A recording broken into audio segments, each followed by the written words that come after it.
अल्पवयीन बालिकेस संशयित आरोपी अभिषेक दत्तात्रय जमादार राहणार जुनी मिळचाळ मुरारजी पेठ सोलापूर याने आमिष दाखवून पळून नेल्याचा गुन्हा दाखल होता। फौजदार चौडी पोलिसांनी शोध घेतला, मात्र पोलिसांच्या हाती ते न लागल्याने हा गुन्हा अधिक तपासासाठी अनैतिक मानवी वाहतूक प्रतिबंधक कक्षाकडे वर्ग केला। तपासी अधिकारी पोलीस निरीक्षक महादेव पांडुरंग राऊत व त्यांच्या पथकातील पोलीस अंमलदार यांनी आरोपी अभिषेक दत्तात्रय जमादार व अपहृत मुलीस 30 एप्रिल रोजी भिवंडी येथून ताब्यात घेतले। याबाबत मिळालेली अधिक माहिती अशी, फौजदार चौडी पोलीस ठाण्याकडे BNS सन 2023 चे कलम 137(2)(143) प्रमाणे 7 जुलै 2024 रोजी दाखल गुन्ह्यात अपहृत बालिका व आरोपीचा तत्कालीन तपासी अंमलदार यांनी शोध घेतला, मात्र उभयतांचा शोध न लागल्याने हा गुन्हा पुढील तपासासाठी अनैतिक मानवी वाहतूक प्रतिबंधक कक्ष येथे 6 फेब्रुवारी 2025 रोजी वर्ग करण्यात आला। गुन्हा तपासकामी अनैतिक मानवी वाहतूक प्रतिबंधक कक्षाकडे गुन्हा वर्ग होताच अल्प कालावधीतच तपासी अधिकारी पोलीस निरीक्षक महादेव राऊत आणि त्यांच्या पथकातील पोलीस अंमलदार यांनी कौशल्यपूर्वक तपास करून तांत्रिक माहिती प्राप्त करून घेऊन आरोपी अभिषेक दत्तात्रय जमादार व अपहृत मुली 30 एप्रिल रोजी ठाणे जिल्हा भिवंडीतील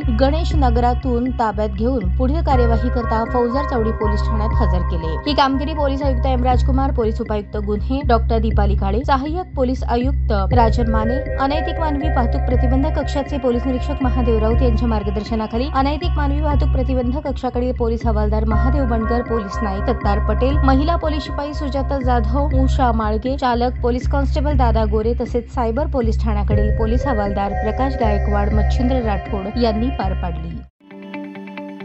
ताज्या बातम्या पाहण्यासाठी प्राईम महाराष्ट्र न्यूज चॅनलला सबस्क्राईब करा।